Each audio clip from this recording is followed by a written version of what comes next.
There are 18 tribes scattered across our island. We all call ourselves Malagasy, but our customs and way of life vary from place to place. Here in Mananzari, we are members of the Atambaoka tribe, the smallest tribe in Madagascar.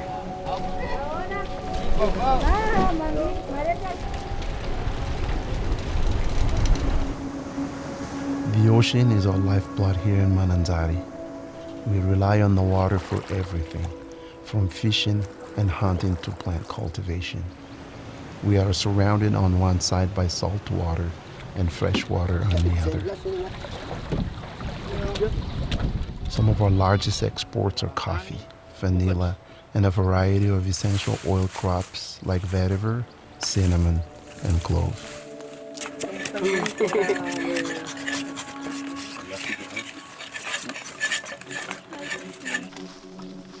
There are 2 large exporters here and countless farmers running their own small distilleries. In this area alone, there are more than 80 small-scale distilleries.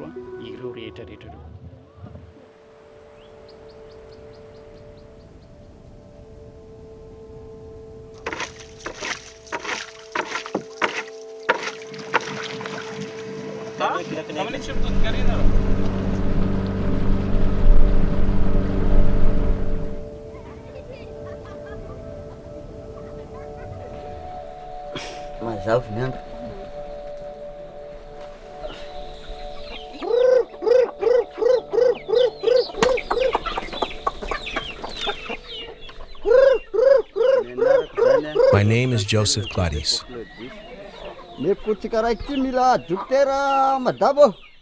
I've been a farmer here in Mananzari for 7 years now. My wife Rosine and I moved here after getting married, and we began farming coffee and rice.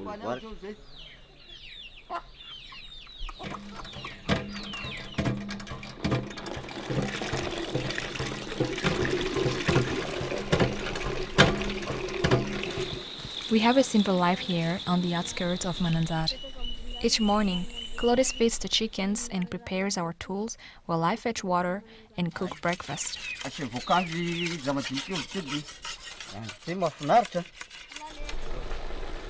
We live in a small community of close family, where we all take care of each other.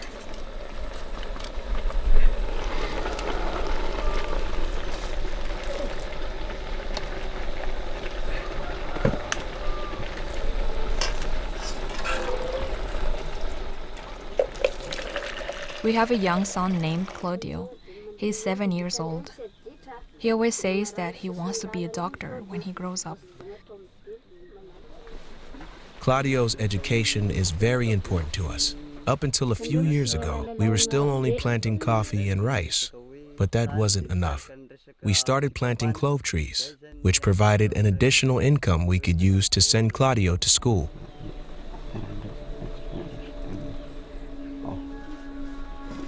There are no doctors this far away from the city. If someone needs to visit the doctor, it can be difficult to find transportation.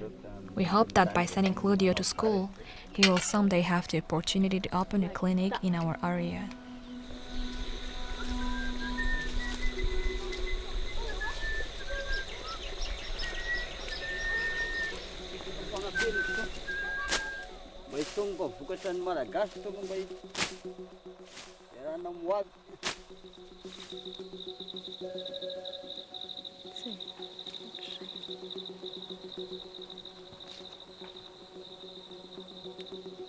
Planting clove isn't enough to make us rich, but it does get Claudio his education and also allows us to save for the future.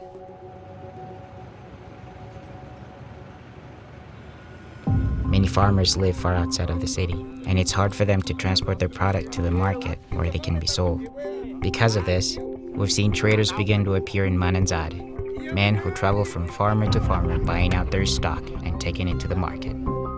Middlemen are the biggest challenge. A trader might go to a farmer and buy out his stock of clove, then sell it in the city market for double the buying price.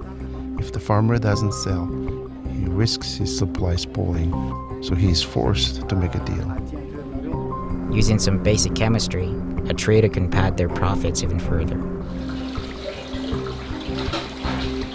For a trader, it can be immensely profitable to adulterate an essential oil.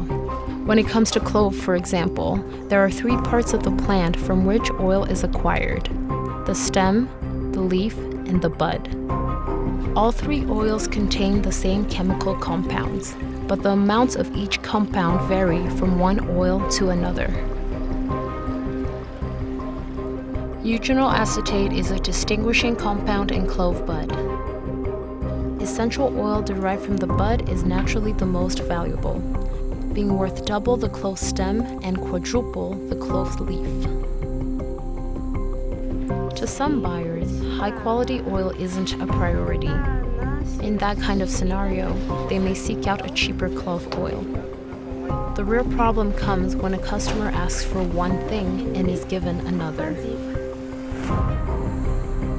There's little access to chemical testing equipment in Madagascar, so international buyers often don't know if their essential oils are pure until they're personally tested. There are many ways to mix oils to increase profits. One method commonly used is adding synthetic eugenyl acetate directly to clove leaf and clove stem in an attempt to mirror the composition of clove bud. To even a sophisticated lab, it will look like clove bud oil.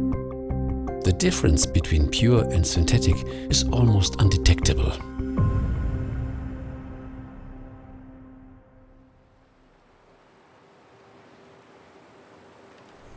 Naturally, most sellers claim their oils are pure, and it would be difficult to prove them wrong.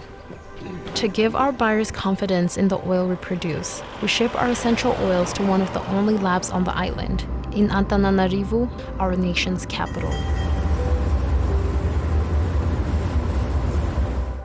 The tests we run in this lab are not comprehensive, but it gives our buyers some base levels to go off of.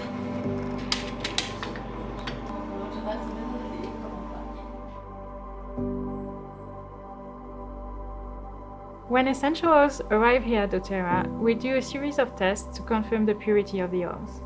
At the Quality Control Lab, we use an extensive protocol to ensure the purity.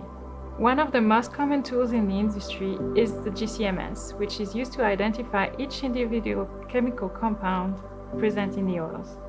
It shows the natural composition of the oil, and we also use it to check for adulteration and contamination with chemicals that are not naturally present in the oils. GCMS by itself is not enough to ensure purity.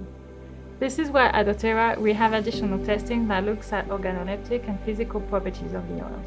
The last thing we do is to make sure the oils are free of contaminants, such as heavy metals, pesticides, and microorganisms.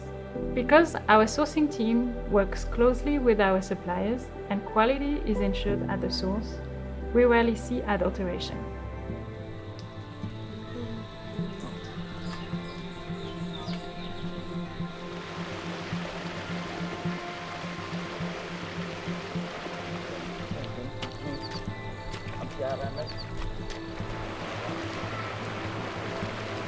These farmers are the heart of the essential oil industry. And when oil adulteration happens, it not only cheats consumers from receiving the pure oil they expect, but also these farmers that work so hard to produce it.